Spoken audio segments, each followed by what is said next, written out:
Hello everyone, Courtney here. This is the first episode where we break down a topic into a bite-sized piece.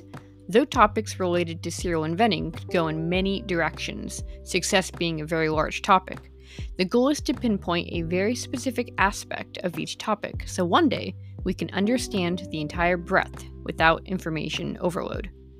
Today, I'm going to talk about how I look at piercing the veil of success, what soft skills are important for creating success in this industry, and how to shift your perspective on how success is created. Welcome to episode number 3. Let's get into it.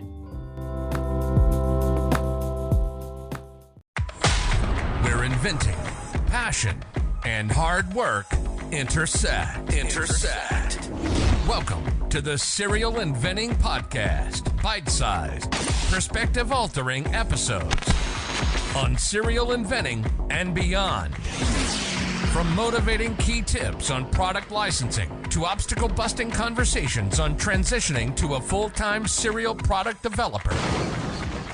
Buckle your seatbelt, because you're in for a ride. Warning, this podcast may motivate you to make wild decisions that will propel you forward in your inventing career and hijack more of your time for your passion. If you aren't ready to make it happen, then this podcast isn't for you.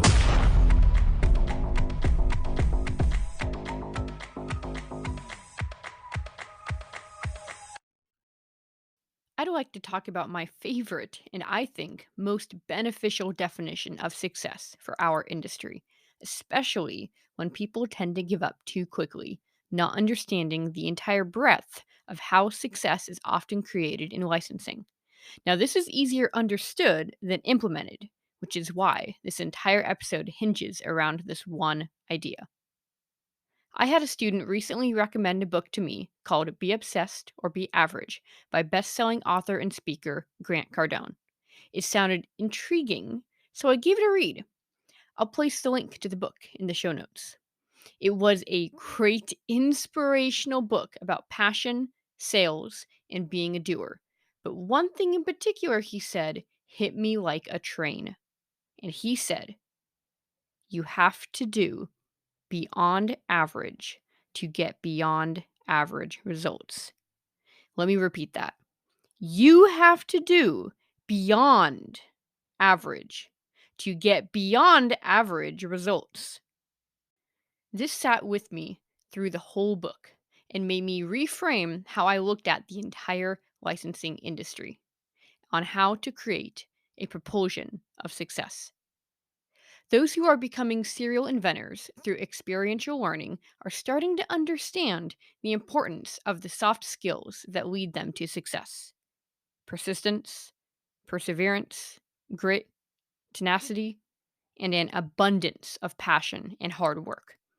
Yet many still lack the overall understanding of how success happens, at least from a technical side. I think this is one of the missing components. Let's grab a metaphor here. Let's say you are in charge of rewarding the first place medal of a race with 10 people running around a track. Before this race, all 10 runners make it to the finish line all at the exact same time. Who do you give the medal to? There isn't a clear winner. Everyone had different strength and conditioning routines, coaches, different gyms, and different diets.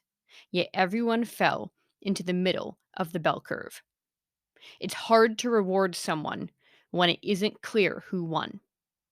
You would need a first place medal for everyone, but that's not how it's done, and luckily, this never happens.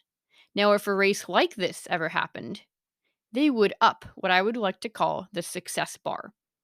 So maybe they add some jumps in, create a longer race, or have them put blindfolds on. This makes it harder to succeed, to win, forcing all competitors to learn new skills, hoping one will excel more than others, making the winner the definition of this new level of success. You see, when a new level of success is hit, it raises the bar, and it makes the licensing industry, or any industry for this matter, evolve and become stronger. If you are doing the same thing as everyone else, there's a good chance you will lose the race. If one person runs slightly faster than you, then all 9 other competitors lose. Good chance that winner did beyond average training to win. And because of that, it produced beyond average results. She won. You have to do beyond average to win. While everyone is jogging behind the ever moving success bar, you are going to get to that bar and jump over it. Now, she doesn't know who her competitors are, and we don't know what other products companies are seeing and comparing against our own. There might be stiff competition sometimes, and even no competition at other times.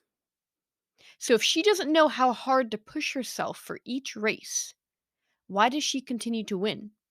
What is the rule? Is it important to know what the others are doing? Let's add one more element to this to make it pertain more to licensing. Let's say this race is the Iditarod, the dog sled race that happens in March every year in Alaska. You start with 16 dogs, and you have to finish with at least 6. At various checkpoints, the musher checks out each dog, and if any are unfit to continue racing, they are picked up by a vet at the checkpoint. In 2020, 796 dogs started the race, and 488 dropped out.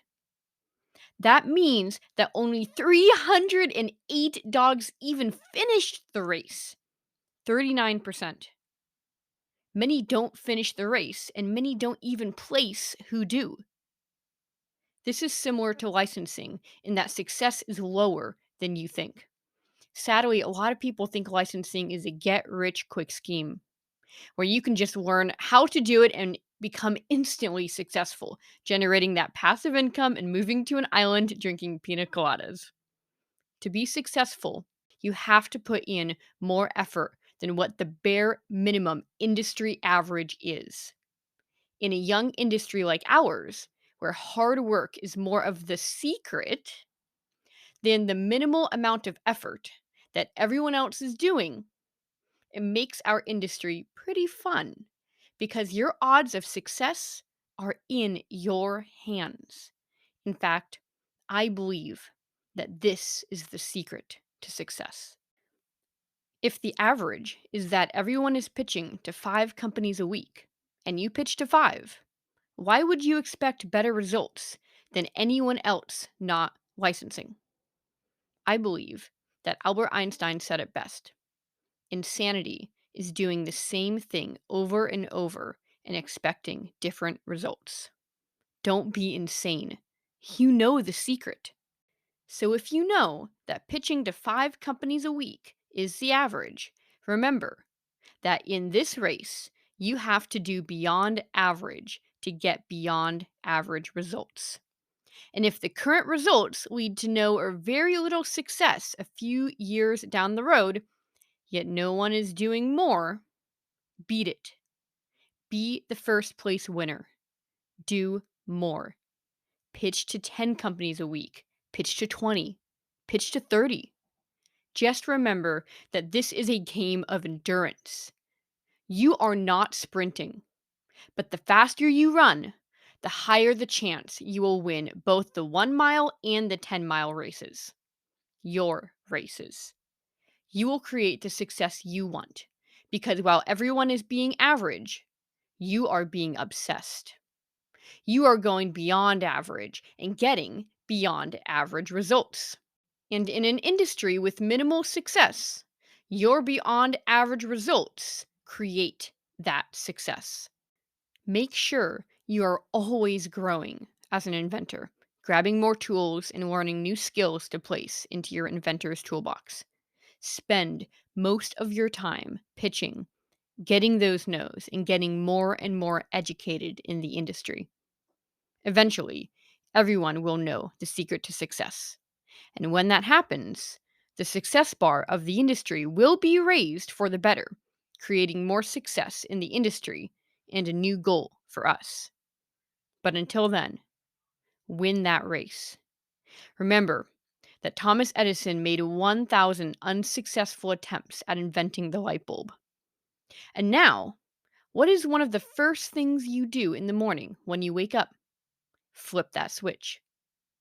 So flip that switch inside of you every time you pitch because you are in a race and you are going to win. So tell me, how many companies will you be pitching to this week? Thanks for tuning in and taking a few bites with me today. And remember, serial inventors don't make excuses, they make it happen. See you soon.